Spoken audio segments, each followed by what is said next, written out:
Hello students, कैसे बेटा? बेटा लास्ट वीडियो के अंदर हमने सोप और उसकी टाइप्स के ऊपर डिस्कस की थी बेटा, और हमने ये भी पढ़ा था कि सोप की क्या कुछ लिमिटेशंस होती हैं। बेटा सोप की लिमिटेशंस को दूर करने के लिए एक और क्लीनिंग एजेंट की डिस्कवरी हुई बेटा, जिसका नाम क्या है? डिटर्जेंट है। तो आज हम इस वीडियो के अंदर अपने सेकंड क्लीनिंग एजेंट यानी कि डिटर्जेंट के ऊपर डिस्कस करेंगे बेटा। तो ये बात हो रही बेटा कि जो आपका डिटर्जेंट होता है इसको हम क्या बोलते हैं बेटा? सोपलेस सोप बोलते हैं बेटा। इसको हम क्या बोलते हैं बेटा? सोपलेस सोप हम इसको बोलते हैं। तो ये क्वेश्चन भी कई बार उठता है बेटा कि why the detergent is known as soapless soap, कि भाई डिटर्जेंट को हम सोपलेस सोप क्यों बोलते हैं। तो सबसे पहले हम डिटर्जेंट के ऊपर बात करते हैं बेटा कि एक्चुअली में जो आपका डिटर्जेंट है ये होता क्या है बेटा। तो जो आपका डिटर्जेंट होता है ये क्या होता है बेटा? ये भी आपका सोडियम का ही साल्ट होता है। जो आपका डिटर्जेंट है ये डिटर्जेंट भी क्या होता है बेटा? आपका सोडियम का ही साल्ट होता है। लेकिन फर्क इतना है बेटा कि इसके अंदर क्या पाया जाता है कि लॉन्ग चेन पाई जाती है। किसकी बेटा? सल्फेट की, या फिर आप बोल सकते हो बेटा सल्फोनेट की। और तो फिर डिटर्जेंट क्या होता है बेटा? तो आप बोल सकते हो बेटा इट इज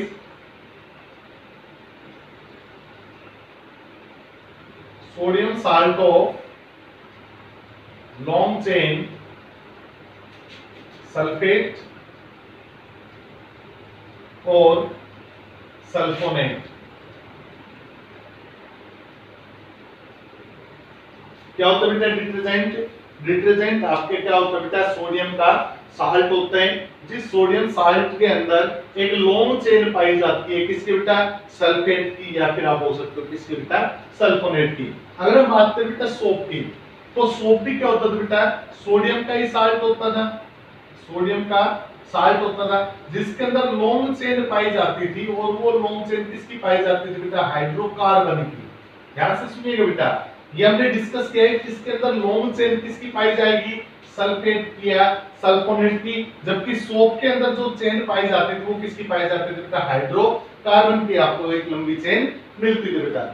अब यहाँ पर उसने बोला बेटा कि जो आपका डिटर्जेंट है उसका काम क्या है? उसका काम भी वही है जो आपकी सोप का काम है। भाई सोप का काम भी क्या बेटा? सफाई कार्य को करना होता है। तो डिटर्जेंट का भी काम क्या बेटा? सफाई कार्य को करता है। लेकिन डिटर्जेंट के अंदर आपको क्या सोप के कंस्टिट्यूएंट नजर आ रहे हैं बेटा? बिल्कुल नजर नहीं आ रहे। तो इसका मतलब क्या है बेटा कि जो आपका डिटर्जेंट है ये सोप की तरह ही काम करता है, लेकिन इसके अंदर सोप के कंस्टिट्यूएंट प्रेजेंट नहीं है। इसलिए हम इसको क्या बोला बेटा? सोपलेस सोप बोला बेटा। इसलिए हम इसको क्या बोला बेटा? सोपलेस सोप बोला है। तो आपसे कोई पूछे कि why the detergent is known as soapless soap, कि डिटर्जेंट कम सोपलेस सोप बोलते, इसका कारण क्या है? तो आप बोलो बेटा तीन डिटर्जेंट के अंदर sodium salt of long chain of hydrocarbon sulphate और सल्फोनेट इज प्रेजेंट। कि डिटर्जेंट के अंदर एक लॉन्ग चेन प्रेजेंट होती है। किसकी बेटा? सल्फेट या सल्फोनेट की प्रेजेंट होती है। लेकिन सोप के अंदर क्या होता है बेटा? लॉन्ग चेन प्रेजेंट होती है। किसकी बेटा? हाइड्रोकार्बन की प्रेजेंट होती है। या बोल सकते बेटा फैटी एसिड की एक लॉन्ग चेन होती है। या आप डायरेक्ट बोलना चाहे तो आपकी जो सोप होती है वो क्या होती है बेटा?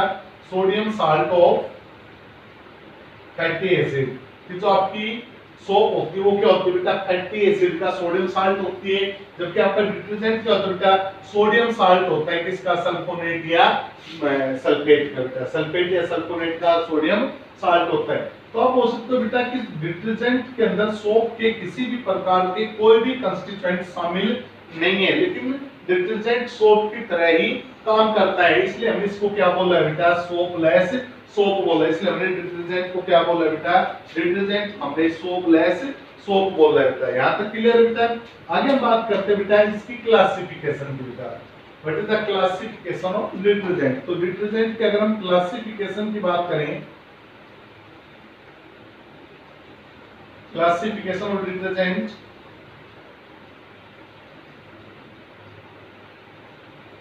तो इसने बोला बेटा कि detergent classified on the basis of their those part which take part in the cleaning action. कि अगर हमें डिटर्जेंट को क्लासिफाई करना है तो डिटर्जेंट को हम डिटर्जेंट के क्लीनिंग एक्शन के आधार पर क्या करते हैं? क्लासिफाई करते हैं कि डिटर्जेंट का कौन सा हिस्सा सफाई कार्य को कर रहा है। अगर डिटर्जेंट का पॉजिटिव हिस्सा सफाई कार्य को कर रहा है तो उसको हम बोल देते हैं कटायनिक डिटर्जेंट। अगर डिटर्जेंट का नेगेटिव हिस्सा सफाई कार्य को कर रहा है तो उसको हम बोल देते हैं बेटा नेगेटिव डिटर्जेंट, यानी कि अनायनिक डिटर्जेंट। और जो सफाई कार्य कर रहा है अगर उस पर कोई भी चार्ज नहीं है तो उसको हम क्या बोल देते हैं बेटा, नॉन आयनिक डिटर्जेंट। तो इसका मतलब क्या होगा बेटा कि डिटर्जेंट की जो क्लासिफिकेशन है वो डिटर्जेंट के कौन से पार्ट के आधार पर की है बेटा, जो पार्ट सफाई के कार्य को करे, यानी कि the part of detergent which involve in the cleaning action on this part या on this charge on this part we can classify the detergent into three category। कौन कौन सी तीन कैटेगरी बनती है इसके आधार पर? पहली कैटेगरी बनती है जिसका नाम है anionic detergent,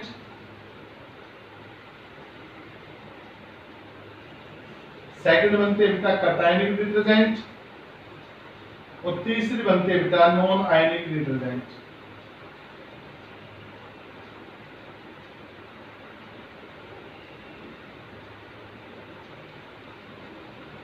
anionic detergent, cationic detergent और नॉन आयनिक डिटर्जेंट। तो सबसे पहले वन बाय वन डिस्कस करते हैं। सबसे पहले हम बात करते हैं अनायनिक डिटर्जेंट को लेकर कि कौन से पार्ट किस डिटर्जेंट को हम अनायनिक डिटर्जेंट बोलेंगे। तो इसमें बोलो बेटा those detergent which contain anionic hydrophilic group which involve in the cleaning action. इसमें बोलो बेटा the detergent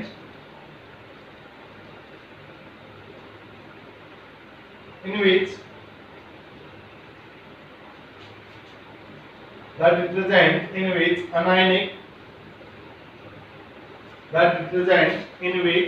anionic hydrophilic group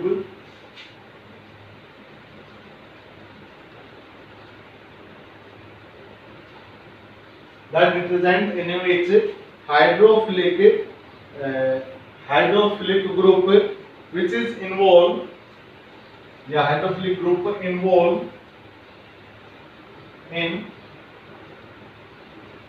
cleaning action कि वो डिटर्जेंट जिस डिटर्जेंट का anionic hydrophilic group cleaning action में इन्वॉल्व है बेटा उस डिटर्जेंट को हम किसका नाम देंगे, अनायनिक डिटर्जेंट का नाम देंगे। बेटा देखो हमने सोप के ऊपर पढ़ा था कि सोप का फार्मूला हमने क्या पढ़ा था, C17 H35 COO Na। ये Na पॉजिटिव होता है तो ये कौन सा होता है बेटा आपका नेगेटिव पार्ट। जैसे हम सोप को वाटर के अंदर डालते हैं बेटा तो जो आपका कटायनिक पार्ट है वाटर के अंदर चला जाता है, बच गया जो आपका अनायनिक पार्ट है। इस अनायनिक पार्ट के आधार पर ये सोप क्या करते हैं बेटा, क्लीनिंग एक्शन करती है बेटा। तो जो सोप का क्लीनिंग एक्शन वो किसके आधार पर बेटा, इसके नेगेटिव पार्ट के आधार पर है। तो इसी प्रकार से डिटर्जेंट के अंदर भी दो पार्ट होते हैं बेटा, कटायनिक और अनायनिक। फिर हम चेक करते हैं कि क्लीनिंग एक्शन कटायनिक पार्ट के द्वारा किया जा रहा है या अनायनिक पार्ट के द्वारा। तो जिस पार्ट के द्वारा क्लीनिंग एक्शन किया जा रहा है उसी के नाम पर हमने डिटर्जेंट का नाम रखा है बेटा। जैसे कि हमने यहाँ पे लिखा बेटा अनायनिक डिटर्जेंट, तो आपका वो डिटर्जेंट अनायनिक डिटर्जेंट कहलाएगा जिस डिटर्जेंट का क्लीनिंग एक्शन कौन से पार्ट के द्वारा किया जा रहा है बेटा, अनायनिक पार्ट के द्वारा किया जा रहा है, वो कौन सा कहलाएगा आपका अनायनिक डिटर्जेंट। बेटा जो आपके अनायनिक डिटर्जेंट होते हैं वो जनरली दो प्रकार के होते हैं। जो आपके अनायनिक डिटर्जेंट है वो कितने प्रकार के होते हैं बेटा, दो प्रकार के होते हैं। एक तो होता है बेटा सोडियम अल्काइल सल्फेट और दूसरा होता है बेटा आपका सोडियम अल्काइल बेंजीन सल्फोनेट। जो आपका डिटर्जेंट होता है कौन सा बेटा, अनायनिक डिटर्जेंट, तो कितने प्रकार का होता है, वो दो प्रकार का होता है बेटा। एक तो होता है सोडियम अल्काइल सल्फेट और एक क्या होता है बेटा आपका सोडियम अल्काइल बेंजीन सल्फोनेट। तो इसके अगर हम पहले वाले पार्ट की बात करें सोडियम अल्काइल सल्फेट की, तो जो आपका सोडियम अल्काइल सल्फेट है ये ऑब्टेन होता है बेटा लॉन्ग चेन अल्कोहल से, और उस चेन के अंदर कम से कम 12 से 18 क्या प्रेजेंट होते हैं, कार्बन एटम प्रेजेंट होते हैं। यानी कि अगर हम बात करें इसके फर्स्ट पार्ट की, अगर हम बात करें सोडियम अल्काइल सल्फेट की अगर हम बात करें तो जो आपका सोडियम अल्काइल सल्फेट है इट इज ऑब्टेन, ये हमें ऑब्टेन होता है, कहां से ऑब्टेन होता है बेटा, from long chain alcohol containing 12 to 18 carbon atom. यानी कि सोडियम अल्काइल सल्फेट कहां से ऑब्टेन होता है बेटा, लॉन्ग चेन अल्कोहल से ऑब्टेन होता है बेटा। कहां से ऑब्टेन होता है, लॉन्ग चेन अल्कोहल से ऑब्टेन होता है, जिस चेन के अंदर 12 से लेकर 18 कार्बन एटम क्या होते हैं बेटा प्रेजेंट होते हैं। कितने कार्बन एटम प्रेजेंट होते हैं बेटा उसमें 12 से 18 कार्बन एटम क्या होते हैं प्रेजेंट। यानी कि जो आपकी लॉन्ग चेन है उस लॉन्ग चेन में कार्बन एटम की संख्या कितनी होगी बेटा 12 से लेकर 18। दोबारा से सुनो बेटा कि जो आपका सोडियम अल्काइल सल्फेट डिटर्जेंट है तो आपका sodium alkyl sulphate detergent long chain alcohol से ऑब्टेन होता है और उस लॉन्ग चेन के अंदर 12 से लेकर 18 कार्बन एटम क्या होते हैं प्रेजेंट होते हैं। क्या होता है बेटा इसके अंदर कि जो हमारे पास लॉन्ग चेन अल्कोहल होता है बेटा सबसे पहले हम क्या करते हैं उस लॉन्ग चेन अल्कोहल को कंसंट्रेटेड सल्फ्यूरिक एसिड के साथ क्या करते हैं बेटा हीट करते हैं। प्रोसेस सुनो बेटा कैसे बनाया जाता है, प्रोसेस को ध्यान से सुनना कि जो हमारे पास लॉन्ग चेन अल्कोहल है उस अल्कोहल को सबसे पहले किसके साथ हमने हीट किया बेटा कंसंट्रेटेड सल्फ्यूरिक एसिड के साथ। तो जैसे हम उसके अंदर एसिड डालते हैं तो एसिड का साल्ट तो बनेगा बेटा। अब एसिड के साल्ट को न्यूट्रलाइज करने के लिए उसके अंदर क्या डालते हैं बेटा सोडियम हाइड्रोक्साइड डालते हैं ताकि वो क्या हो जाए न्यूट्रलाइज हो जाए। और जैसे वो न्यूट्रलाइज होता है तो आपको क्या मिलता है बेटा साल्ट मिलता है। तो देखिएगा मान लो आपके पास लोरियल अल्कोहल मिलता है, क्या बेटा आपके पास लोरियल अल्कोहल है CH3 CH210 CH2OH। ये क्या है बेटा आपका लोरियल अल्कोहल है, लोरियल अल्कोहल। बेटा इस लोरियल अल्कोहल के अंदर हमने क्या किया है सबसे पहले इसके अंदर हमने सल्फ्यूरिक एसिड को डाला है यानी कि H2SO4 को डाला है।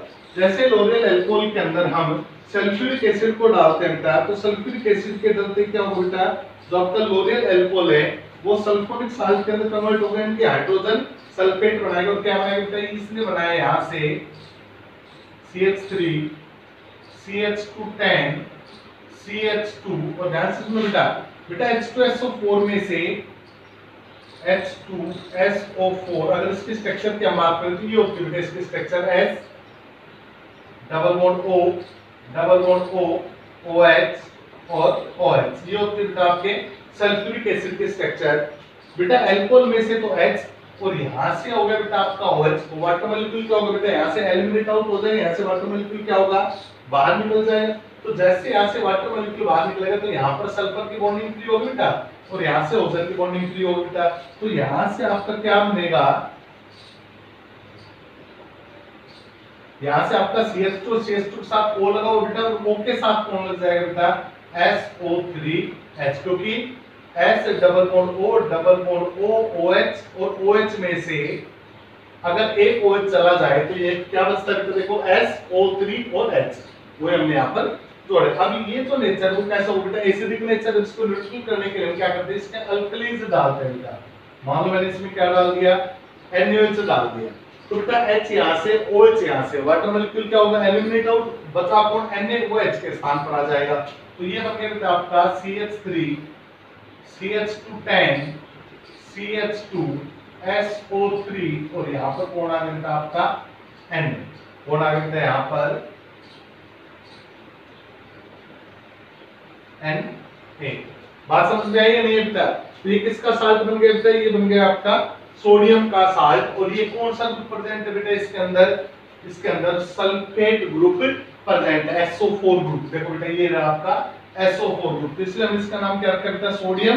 ये रहा बेटा सोडियम अल्काइल बेटा यहां से लेकर यहां तक की जो चेन वो अल्काइल की चेन होगी और आगे फंक्शनल ग्रुप कौन है बेटा आपका सल्फेट फंक्शनल ग्रुप प्रेजेंट है। तो इसका नाम क्या होगा बेटा इसका नाम हो गया सोडियम अल्काइल सल्फेट। क्या नाम बेटा इसका सोडियम अल्काइल सल्फेट। तो हम क्या बोल सकते हैं बेटा कि जो आपका अनायनिक डिटर्जेंट है उसके अंदर जो आपकी पहली कैटेगरी आती है बेटा उस पहली कैटेगरी का नाम है सोडियम अल्काइल सल्फेट। जो हमें कहां से ऑब्टेन होता है बेटा वो हमें लॉन्ग चेन अल्कोहल से ऑब्टेन होता है जिस अल्कोहल के अंदर कार्बन एटम की संख्या 12 से लेकर 18 प्रेजेंट होती है। क्या होता है बेटा कि सबसे पहले हम उस लॉन्ग चेन अल्कोहल को सल्फ्यूरिक एसिड के साथ गर्म करते हैं। तो जैसे उसको गर्म करते हैं सल्फ्यूरिक एसिड के साथ तो हाइड्रोजन सल्फेट में कन्वर्ट होता है। उसको न्यूट्रल करने के लिए उसमें बेस डालते हैं अल्कलीज डालते हैं और वो क्या बन जाता है बेटा डिटर्जेंट बन जाता है। तो आपका फर्स्ट डिटर्जेंट बेटा जिसका नाम क्या है सोडियम अल्काइल सल्फेट। दूसरा डिटर्जेंट आता है बेटा सेकंड डिटर्जेंट की अगर हम बात करें तो दूसरा आता है बेटा आपका सोडियम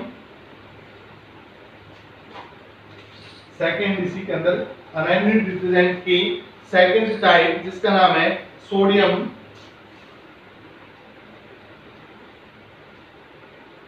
अल्काइल बेंजीन सल्फोनेट। आपकी नेक्स्ट टाइप आती है बेटा, नाम है सोडियम अल्काइल बेंजीन सल्फोनेट। ये आपका सेकंड टाइप अनायनिक डिटर्जेंट है।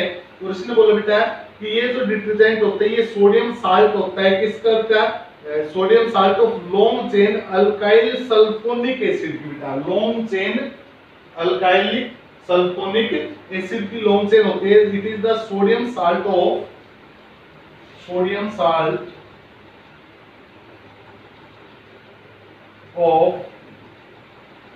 long chain sodium salt of long chain alkyl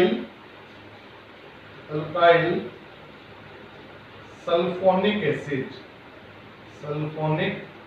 acid कि जो आपका सोडियम अल्काइल बेंजीन सल्फोनेट है, ये क्या होता है बेटा, एक लॉन्ग चेन होती है। किसकी बेटा, एक लॉन्ग चेन होती है। किसकी लॉन्ग चेन होती है बेटा, ये लॉन्ग चेन होती है बेटा इसकी अल्काइल सल्फोनिक एसिड की। इसके अंदर हम क्या करते हैं बेटा, इसके अंदर हम एक लॉन्ग चेन लेते हैं हाइड्रोकार्बन की और उसको हम वही प्रोसेस बेटा सल्फ्यूरिक एसिड के साथ हम क्या करते हैं, उसको हीट करते हैं। इसके अंदर ध्यान रखना बेंजीन का ग्रुप प्रेजेंट होगा क्योंकि नाम के अंदर बेंजीन आ रहा है इसके अंदर। तो जैसे एग्जांपल के लिए हमने क्या किया बेटा, हमने यहाँ से डूडाकाइल बेंजीन लिए बेटा। क्या लिया बेटा, हमने यहाँ पे डूडाकाइल बेंजीन लिए बेटा। ये आपकी डूडाकाइल डकाइल CH3 CH211 और ये होगी बेटा आपकी बेंजीन, डूडाकाइल बेंजीन। और हमने क्या किया बेटा, इस बेंजीन को सल्फ्यूरिक एसिड के साथ गर्म किया बेटा, H2SO4। सबको पता है बेटा बेंजीन के हर कार्बन के साथ क्या होता है, एक हाइड्रोजन लगा होता है। तो वही प्रोसेस बेटा सल्फ्यूरिक एसिड में क्या है, S double bond O OH, इधर भी कौन बेटा OH। सल्फ्यूरिक एसिड नहीं है, बेंजीन का यहाँ से तो H आ गया बेटा और सल्फ्यूरिक एसिड का आ गया OH, वाटर मॉलिक्यूल बाहर हो जाएगा बेटा। तो बेंजीन का ये कार्बन सल्फर के साथ बॉन्ड बना लेगा, तो ये बन गया बेटा आपका CH3 CH211 बेंजीन आ गया बेटा ये आपकी। और बेंजीन के साथ आपका कौन सा ग्रुप लग गया बेटा, S, ये S ग्रुप O3, 1 2 3 O3 और एक कौन बेटा आपका H, सल्फोनिक ग्रुप क्या होगा बेटा इसके साथ अटैच हो गया। और अब हम क्या करते हैं बेटा, इस सल्फोनिक को न्यूट्रलाइज करने के लिए हम इसके अंदर क्या डालते हैं बेटा, NaOH डालते हैं। तो बेटा H यहाँ से OH यहाँ से वाटर मॉलिक्यूल बाहर, अब के बाद किसका रिएक्शन हो जाएगा, यहाँ पर H के स्थान पर सोडियम का। तो ये बन जाएगी बेटा आपकी CH3 CH211 बेंजीन SO3 और यहाँ पर कौन आ गया बेटा आपका Na पॉजिटिव होता है, ये कैसा होता है आपका नेगेटिव होता है। तो आपने यहाँ से भी देखा बेटा कि ये आपका क्या है, अल्काइल चेन हो गया बेटा।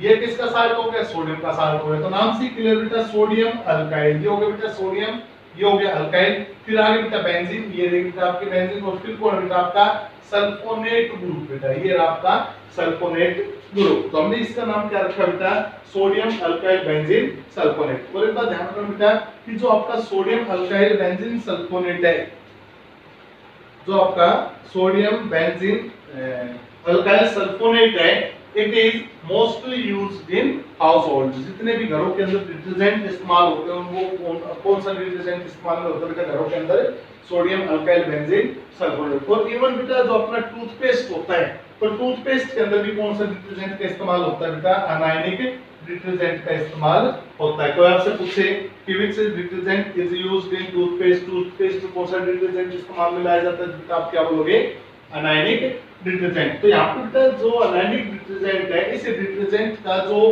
क्लीनिंग पार्ट है वो कौन सा बेटा, आपका नेगेटिव पार्ट है, इसलिए इसको क्या नाम दे रहे बेटा, अनायनिक डिटर्जेंट। सेकंड डिटर्जेंट आता है बेटा जिसका नाम है कटायनिक डिटर्जेंट।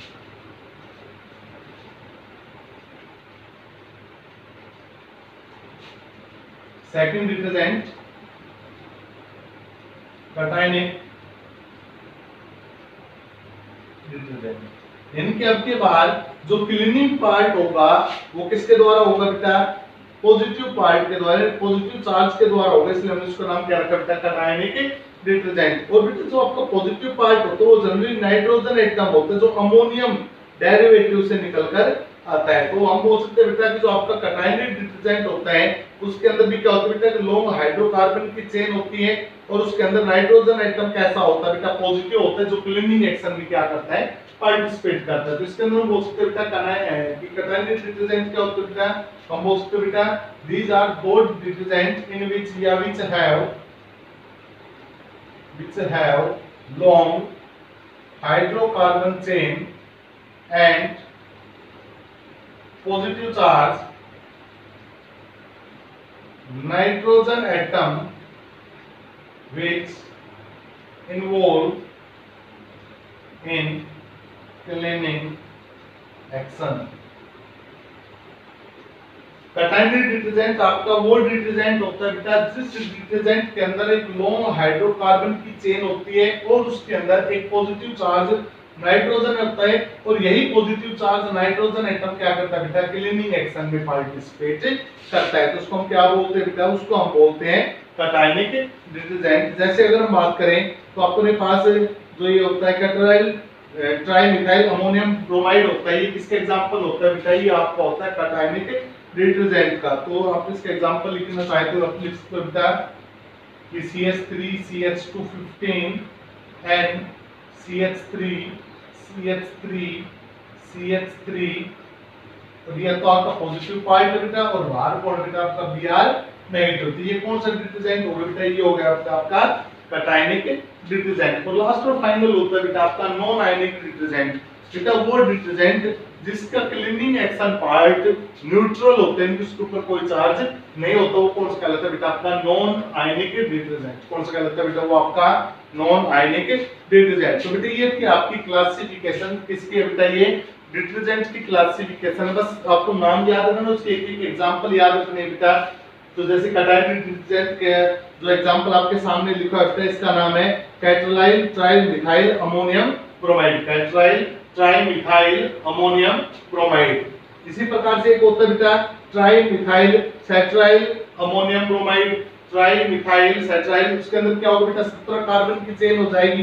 तो यहाँ पर क्या करेंगे बेटा आप 15 के स्थान पर 17 कर देना और Br के स्थान पर किसका यूज कर लेना बेटा Cl का इस्तेमाल करोगे तो इसका नाम हो जाएगा बेटा ट्राइमिथाइल सेट्राइल अमोनियम क्लोराइड। क्या नाम हो जाएगा इसका ट्राइमिथाइल सेट्राइल अमोनियम क्लोराइड। ये आपका कटायनिक डिटर्जेंट। और जो आपके अनायनिक नॉन आयनिक डिटर्जेंट होते हैं बेटा उन नॉन आयनिक डिटर्जेंट के अंदर एस्टर ग्रुप प्रेजेंट होता है जिसके अंदर हायर मास अल्कोहल प्रेजेंट होता है। इनके आपका मेन फंक्शनल ग्रुप क्या होगा बेटा एस्टर होगा जो हाई मास अल्कोहल से क्या कह जाएंगे ऑब्टेन किए जाएंगे। तो बेटा आपका डिटर्जेंट।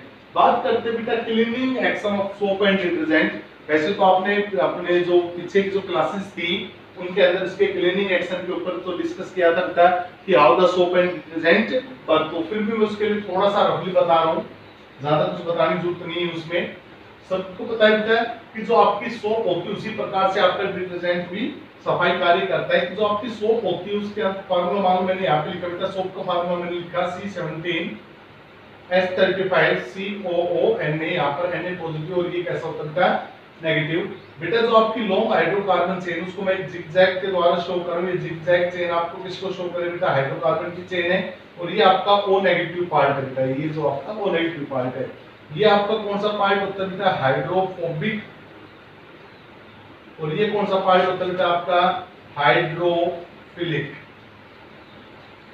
इनके आप बोल सकते हो बेटा कि जो आपकी सोप या डिटर्जेंट होते हैं उसके दो पार्ट होते हैं बेटा। एक तो होता है हाइड्रोफिलिक पार्ट और एक कौन सा होता है बेटा हाइड्रोफोबिक पार्ट। जो आपकी लॉन्ग हाइड्रोकार्बन चेन है इनकी आपका कौन सा पार्ट है बेटा ये आपका है नॉन पोलर पार्ट। कौन सा पार्ट है बेटा ये आपका नॉन पोलर पार्ट और ये आपका कौन सा पार्ट है बेटा पोलर पार्ट। यानी कि जो आपका नॉन पोलर पार्ट है वो कौन सा बेटा आपका हाइड्रोफोबिक है और जो पोलर पार्ट वो कैसा बेटा आपका हाइड्रोफिलिक। अब ये हाइड्रोफोबिक हाइड्रोफिलिक के क्लियर होना चाहिए बेटा। हाइड्रोफिलिक क्या होता है जो पानी के प्रति एफिनिटी रखता है पानी से लगाव रखता है उसको तो हम क्या बोलते हैं हाइड्रोफिलिक बोलते हैं। और जो हेटिंग द वाटर वाटर से हेट करता है वो कौन सा होता है बेटा आपका हाइड्रोफोबिक पार्ट होता है। इसका मतलब सोप के अंदर जो लॉन्ग हाइड्रोकार्बन की चेन है वो तो कैसी है बेटा पानी से दूर रहने की कोशिश करेगी और जो पानी के साथ रहने की कोशिश करेगी वो कौन सा बेटा आपका O नेगेटिव वाला जो पार्ट है CO नेगेटिव वाला जो पार्ट है वो पानी के अंदर रहने की कोशिश करता है बेटा। अब मान लो कि जैसे आप सोप को पानी के अंदर डालते हो, मान लो ये आपके पास कोई भी डर्टी क्लॉथ है पानी के अंदर, यहाँ पे ये डर्टी क्लॉथ है, मान लो यहाँ पर ये कुछ गंदगी है बेटा इस एरिया के अंदर। तो जैसे आप सोप को डालते हो, अच्छा एक बात और सुनो बेटा, जो आपका हाइड्रोफिलिक पार्ट होता है बेटा, ये डर्ट पार्टिकल के साथ चिपकता है बेटा। किसके साथ चिपकता है बेटा? ये डर्ट पार्टिकल के साथ चिपकता है और ये डर्ट पार्टिकल से दूर रहने की कोशिश करता है बेटा। तो जैसे आप डर्ट पानी के अंदर किसको ऐड करते हो बेटा? साबुन को ऐड करते हो, तो जो आपका हाइड्रोकार्बन पार्ट है, ये हाइड्रोकार्बन पार्ट क्या करेगा? इन डर्ट पार्टिकल के साथ क्या करेगा बेटा? चिपक जाएगा। और जो आपका नॉन पोलर पार्ट है, ये चिपकेगा। जो पोलर पार्ट है वो क्या करेगा? पानी के अंदर रहने की कोशिश करेगा, पानी से फ्लोइंग करता है बेटा ये। इसी प्रकार से यहाँ पर भी यही होगा बेटा, इसी प्रकार से यहाँ पर भी यही होगा। इस प्रकार के जो सोप के मॉलिक्यूल है वो क्या हो जाएंगे बेटा? एग्रीगेट होकर एक क्लस्टर का निर्माण करेंगे बेटा। किसका निर्माण करेंगे? एक क्लस्टर का निर्माण करेंगे। उस क्लस्टर को हमने किसका नाम दिया था बेटा? मिसेल्स का नाम दिया था। ध्यान दिया, भूल गए बेटा? तो ये अपना क्या बना था बेटा? Micelles formation of the surface chemistry के अंदर पढ़ी थी, वही आगे बेटा। अब क्या होगा, ध्यान से सुनना। अब क्या होगा बेटा कि जैसे जैसे इस डर्ट, मान लो आपका कोई भी डर्ट पार्टिकल है, उस डर्ट पार्टिकल के चारों तरफ नेगेटिव चार्ज जब आकर इकट्ठे हो जाते हैं, तो ये नेगेटिव चार्ज क्या करेंगे बेटा? एक दूसरे को रिपेल करेंगे। और जैसे ये चार्ज पार्टिकल एक दूसरे को रिपेल करेंगे तो ये एक दूसरे से दूर जाएंगे बेटा। जैसे एक दूसरे से दूर जाएंगे तो ये अपने साथ जो डर्ट पार्टिकल उसको लाकर किसमें छोड़ देंगे बेटा? पानी के अंदर छोड़ते रहेंगे। लगातार इनमें रिपल्सन होती रहेगी बेटा। तो इस कपड़े के अंदर से जो डर्ट पार्टिकल है, कपड़े को छोड़कर किसमें आता रहेगा बेटा? पानी के अंदर आता रहेगा। और अब तक का जो कपड़ा है वो कैसा हो जाएगा बेटा? साफ हो जाएगा। ये तब तक क्लीनिंग एक्शन किसका बेटा? सोप और डिटर्जेंट का। इसी के साथ आपकी जो केमिस्ट्री एवरीडे लाइफ है बेटा वो क्या होती है? कंप्लीट होती है। Thank you.